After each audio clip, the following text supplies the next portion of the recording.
Hi, everyone. Welcome to our Relearn podcast. We're super excited for today's conversation as far as being our authentic selves and what does that mean. Before we get started, in terms of introductions, my name is Mega and my co-host is Kelly. We started Relearn because we had a conversation about our background and how much we struggled navigating through our growing up phase, our career phase, because of all the things that we've learned when we were a kid or when we were younger didn't really fit with how things are like today. And so we've had to really say, like, thanks to our parents, thanks to our educators and stuff like that, but we had to reshape what we know today to make sure that we're successful, that we're heard, that we're, equitable in the way that we live life. So that's one of the reasons and primary reasons, unless Kelly, you have something else to add, of why we started this whole thing.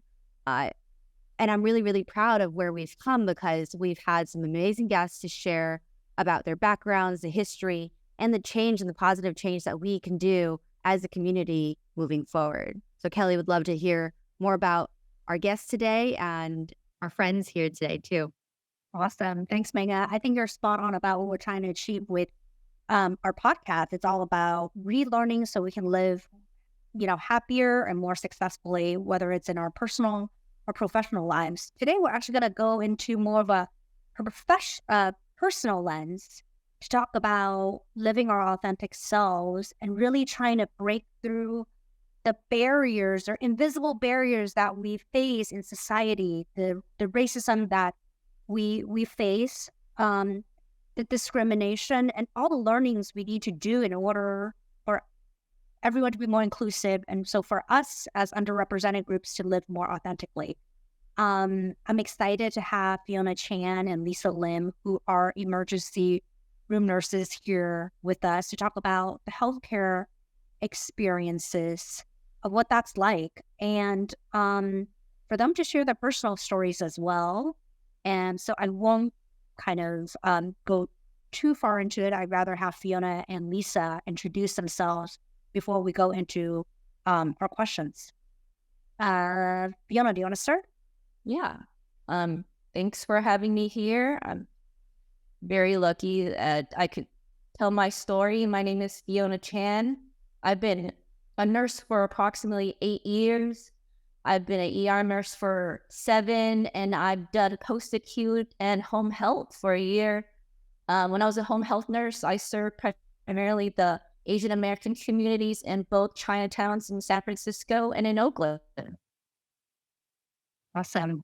Thanks, Fiona. Lisa, do you want to start with your intro? My name is Lisa Lim, and I've also been a nurse for about 7 years with my license. And I started out on the floor, so I had done about 3 years, and it was like step down telemetry units. And then I was fortunate enough to transfer down to the emergency department a little over 2 years ago, where I met Fiona.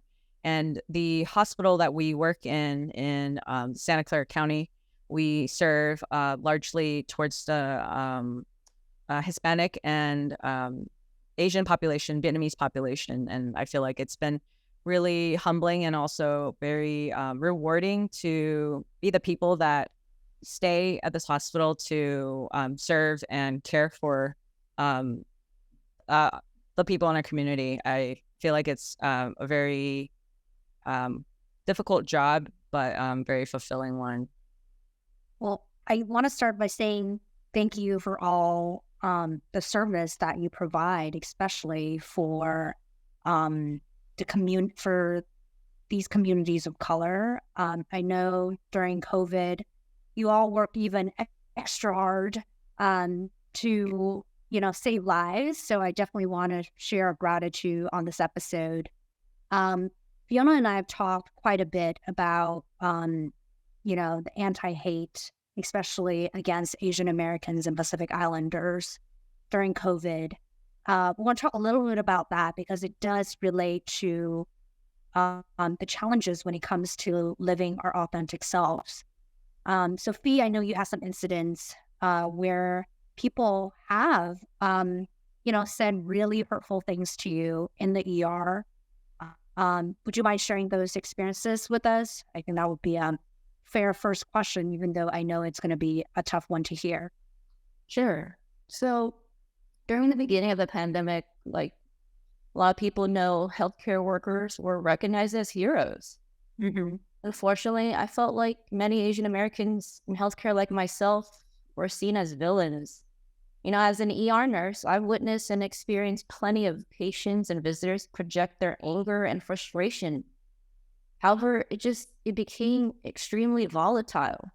People yelled racial slurs at me, blamed me for spreading COVID and making patients sick. And then I should go back to where I came from. Wow. In the past, I've had patients refuse my care because of my ethnicity or the way I looked. But I've never felt so fed up. It was tough to be a scapegoat. I was tired of convincing people that I was not the enemy, that I was on their side and sacrificing my own health to help them and their loved ones. But for me, what was worse than being verbally abused was taking care of victims of anti-Asian hate. Most of them, unfortunately, were physically assaulted, pistol whipped, beaten to a pulp. But a few of them were ran over by vehicles. I remember taking care of a patient who was in his late 80s, who was run over in a parking lot at a casino.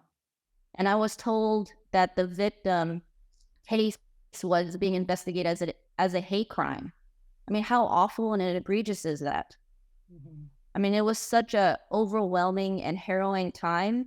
It was beyond difficult to care for these patients and support their families and compartmentalize my own feelings. Mm-hmm. I mean, I couldn't help but think about my parents, my older relatives, and other elderly folks in my community and how they're at risk of being attacked. Mm-hmm. And I felt, oh no, I was gonna say that did happen, right? Like last year with your mom while abroad. So I think not only did you see that in your work setting, you actually experienced it personally, having your mom, your loved one, being a victim of a hate crime. yes, unfortunately, that did happen in a foreign country. And there was a lot of cultural barriers and language issues. And that was definitely a hard experience. And I'm still going through the racism-induced trauma that resulted from that. And my mom is okay, thank goodness. But I still feel like emotional survival is a full-time endeavor, whether I'm at work or at home. Right. That's the mental load that we carry, and especially for you to have to experience that in the workplace. I'm speechless because it's so heartbreaking to hear this.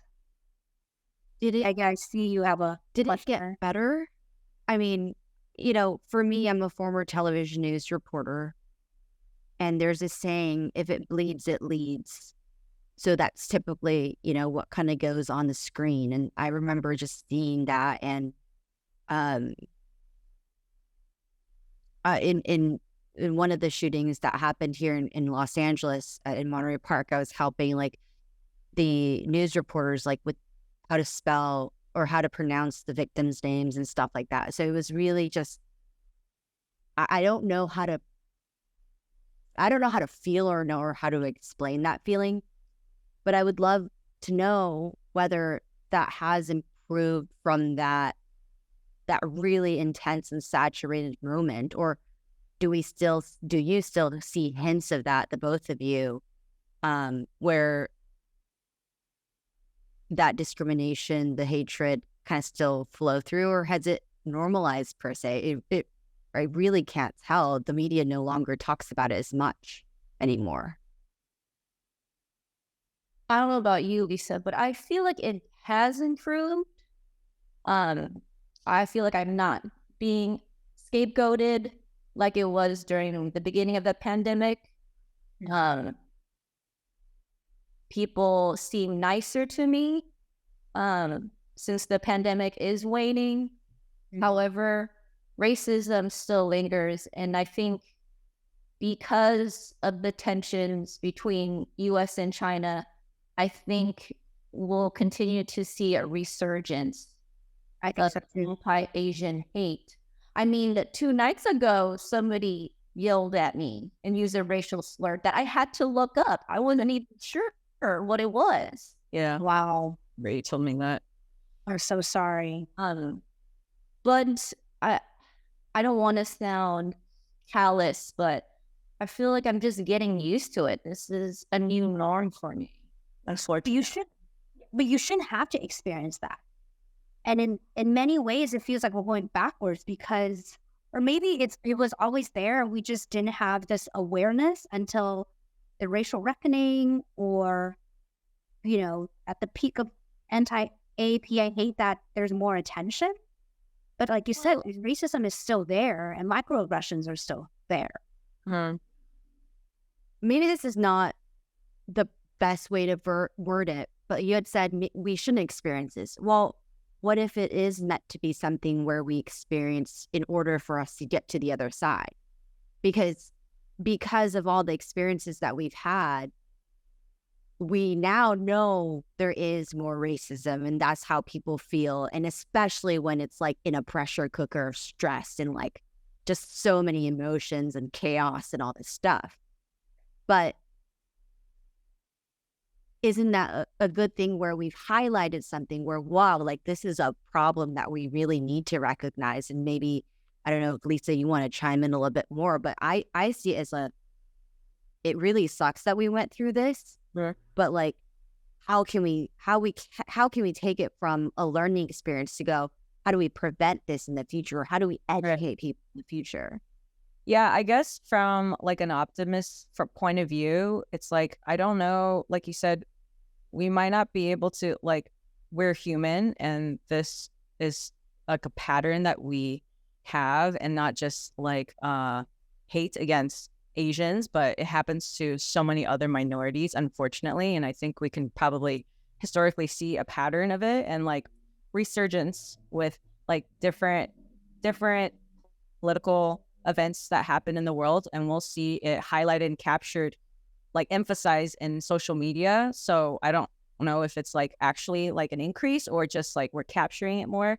But because it happened, it can be an educational opportunity, like what we talked about earlier in the beginning, of just like, how do we prevent it? And like you're identifying the fracture of like how this could happen again, not just to us, but someone else, but like, how do we address it? Like from like one person, like, within your own community, like, how do we spread that? Like, how do we have those conversations before things happen? How do we, when there's tiny misunderstandings, like, how do we mend those before they become like a huge, like, rifts or whatever it is? Like, how do we just piece things together for people easily? Like, there's like a few of us in the emergency department, Asian Americans, and I feel like we kind of are a little bit of like ambassadors, and we can kind of like help, fill in and connect with our coworkers, our peers, in a way. I guess that's kind of how I see it. I think the healing and the change begin by holding yourselves to higher standards, by having like a voice. I had to learn to stand up for myself and not shut down during circumstances where somebody's using, derogatory language or pejoratives, and just stopping the abuse immediately and holding people accountable of their actions. I feel like as Asians and Asian Americans, we come from a culture, in the face of adversity, you're told to keep your head down. Yep. Don't get into trouble. Cope by internalizing your problems. Mm-hmm.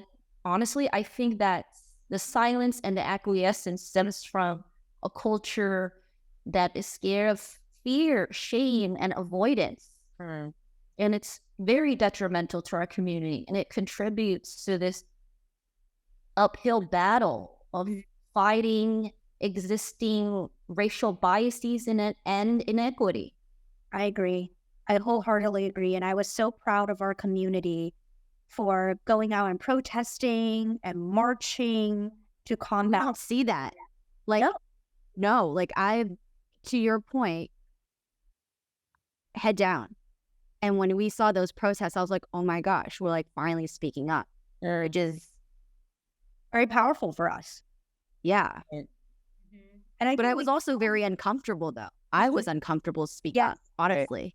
Yeah. Like, I'm like, that's great for you guys. But I candidly had a hard time to like vocalize that. It took me a while. Yeah, I felt like my subconscious during that period, and not just like as a medical worker, but just in general, like a civilian, I'm like, wow, my subconscious was speaking very loudly, like, I'm very uncomfortable with this, but where are all these thoughts and voices coming from? Like, oh, my community, my mom, my grandma when she was alive. I didn't know how deeply ingrained it was. And in this time, it was speaking very loudly, and it was making my body feel things like, oh, my mind was definitely like, this is the right thing to do. But I felt like I had to unlearn. Like, I was like, I need to unlearn all of these things that my community has been teaching me, because it's not, I need to pause that at this time. We need to speak up and act. I'm so glad you brought up unlearned. That's one thing. Oh, keyword. Yeah, we did have to unlearn in order to fight the racism, the hate that was casted upon us. I mean, I think, and Lisa, I'd love to learn about your story, but I think a question for Fee before we move on to you is, and you talk about owning your voice in order to fight this. Like, what are other ways you feel like you're able to kind of break through all of that negativity to own your voice, be authentic, and be proud of the culture when everything seems to be, just putting you down? I guess over time, you're just tired. You're tired of the abuse. And, I've learned through my parents that like things will just get better. You just have to get through the hardship. And over time, I can't just not say anything, not do anything, sit in silence. And I felt it to be very difficult to put myself first, to kind of understand the importance of self-actualization, and to be authentic, and to stand up for myself and say, this is not okay. I'm not going to do this. I'm not going to allow you to use me like a rag doll, a punching bag. And even though it goes against my culture and every fiber of my being, I realized it was very freeing and rewarding to just find my voice finally and create these boundaries that I've never put up. I love that. I think that's super encouraging for our listeners to hear, and I think very inspiring as well. And I know that's something I'm working on too, is owning my voice and finding my voice. I think that's also evolving. And we talked about the authenticity, and with you, Lisa, having the background that you had shared, being Asian American, working in healthcare, also being an LGBTQ person, was probably, I don't know, difficult in some sense, right? To navigate growing up, being taught one thing and then having to talk to your parents about it or whatever. How was that story like? And also talk to us about figuring out your authentic self when you didn't have a playbook, really.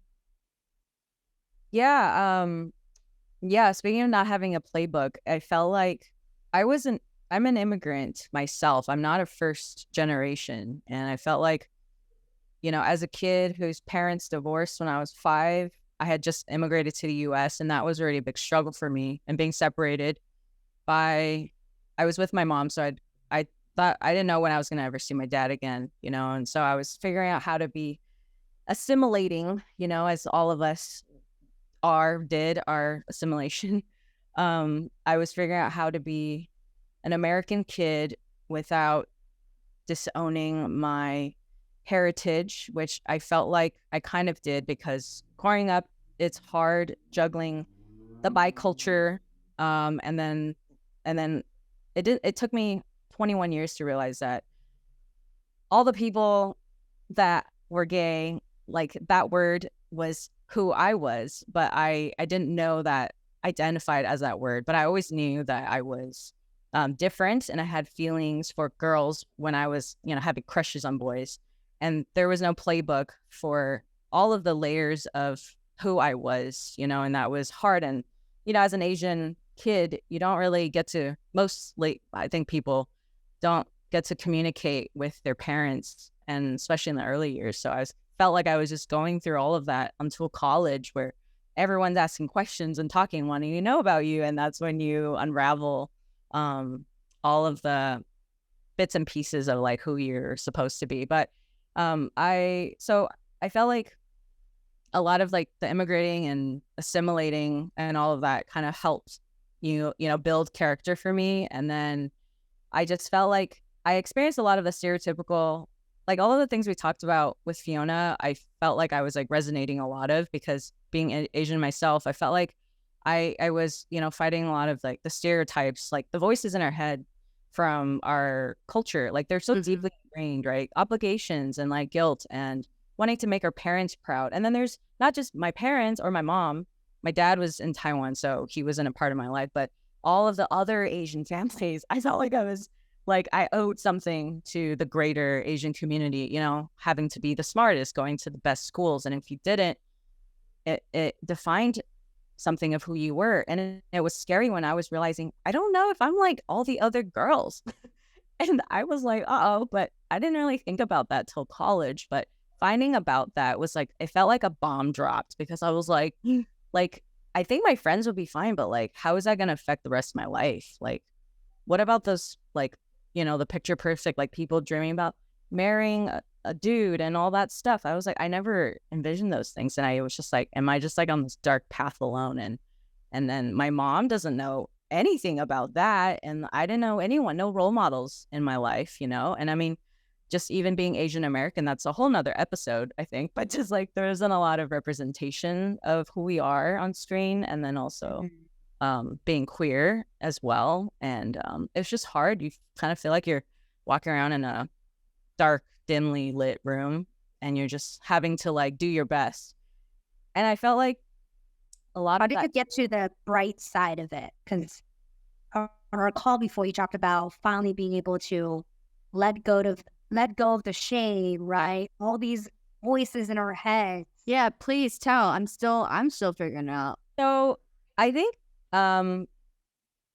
like my life, I think I've just always been a very optimistic person. So even when things were really shitty, I think I don't know. Well, I think podcasts, you love that word, right? I don't, but I think naturally being an optimist, I always sought out like all the resources that I could. I had always really great people that I selected to keep in my life that were open to listening and to being like a safe space for me to talk through. And I feel like our generation in college, I got very lucky. So many people were so supportive when I came out. My sister's my best friend and confidant, and she was the first person that I came out to. And it was so easy, so simple. My sister is my rock, and she really helped me. And I just realized then the last decade, so I'm 33, but the last decade, I just somehow found a way to realizing like if I just lived as bravely and authentically, somehow things would fall to where they needed to be. And if I, and in another way, I felt like I was kind of conflicted with maybe some of the cultural things from being Asian.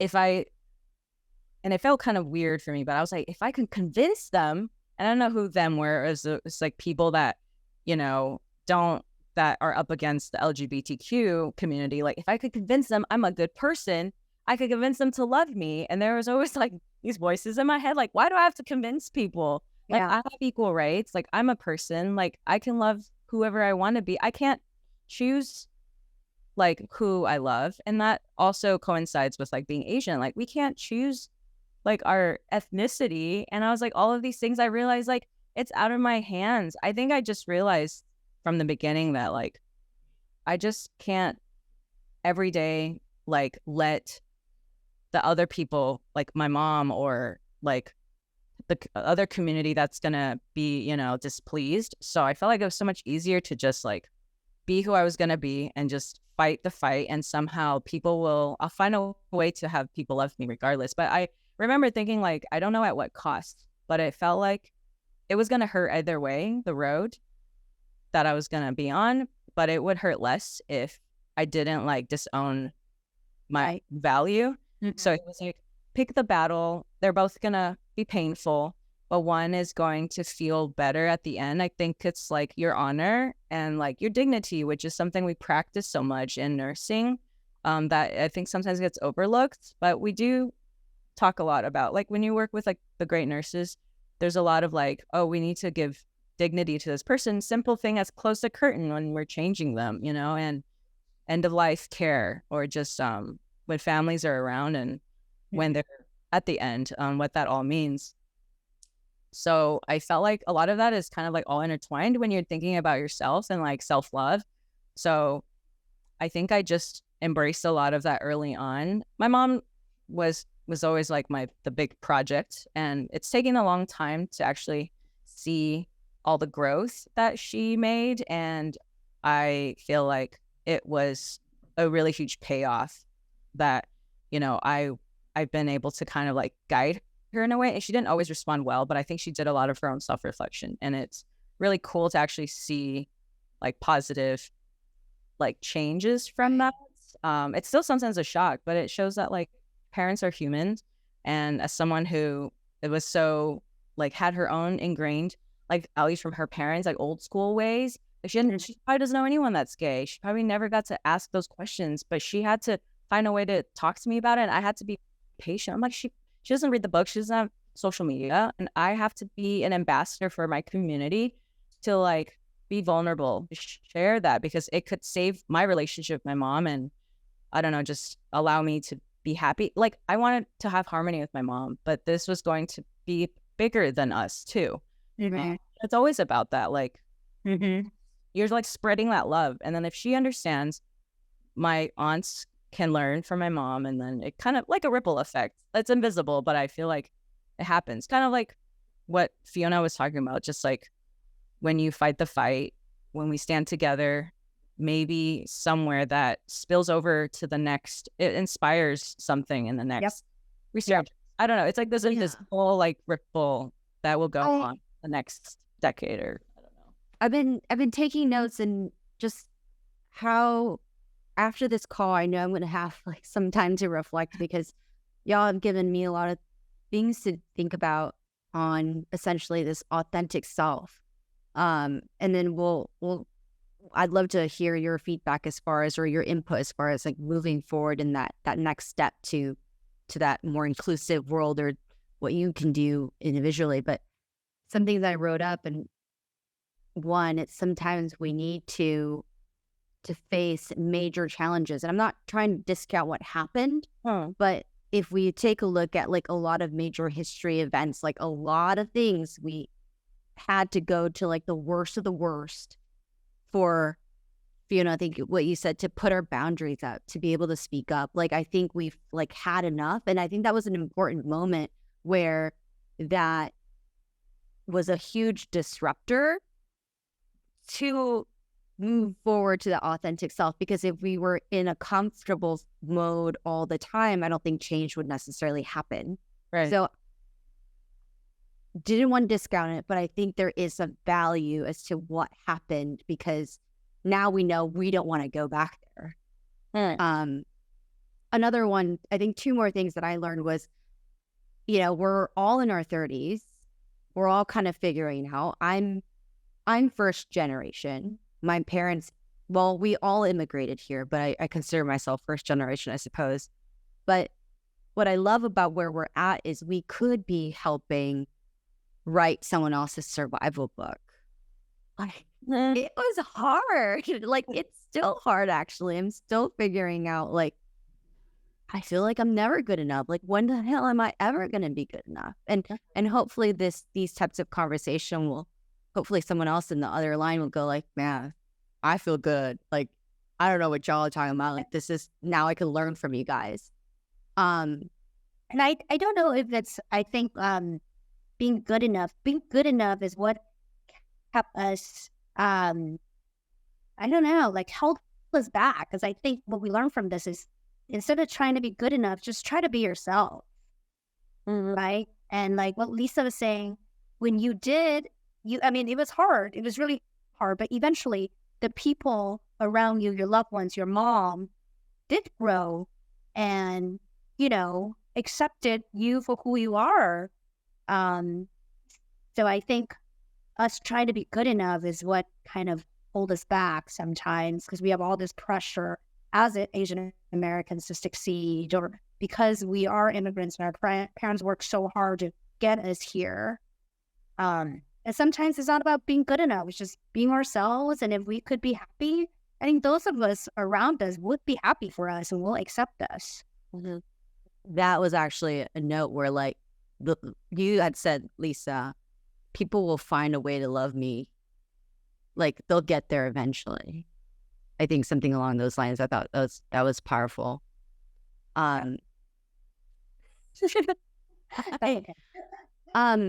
like, in terms of concluding and wrapping this up and having all these conversations tied together to be our authentic selves, do the both of you have any last words of like advice or comment about moving forward in our lives and being able to embrace the people we want to be? Faith, well, standing up, for yourself and finding a voice is just the beginning. I think that's just a catalyst to something bigger. I feel like as an Asian American community, we need to join hands and tackle racial biases, harmful rhetoric, and hate by, politically, actually, like finding a seat at the table. Because building political power and increasing representation is when we will finally see progress. Yeah. Vote, people. Right.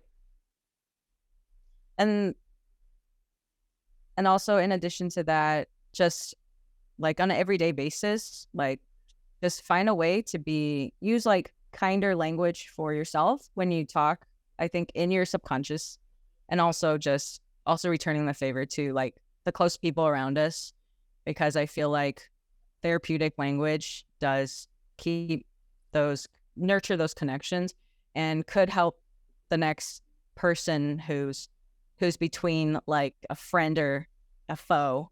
It could make a difference. And then also just like speaking up for yourself, love yourself, like embrace who you are. And then people will find a way. If they're going to love you, they're going to stay. If not, then you keep moving forward. Like, you can't please everybody, and you have to love yourself first. That's just like, I think, really the key. And you find that, I think, in your 30s. It's not easy, but I think through the hardship, you realize like that's the key.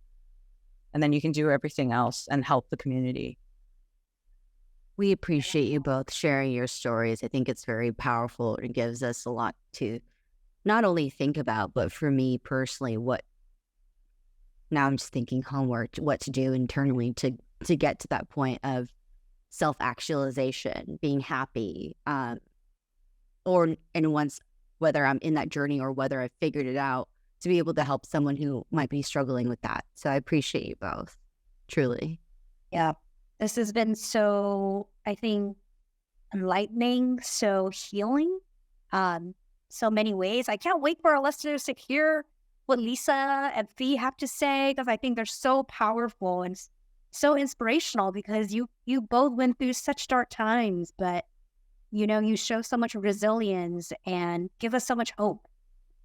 So thank you for sharing all of that with us, and being your authentic selves. And we hope our listeners can do that too.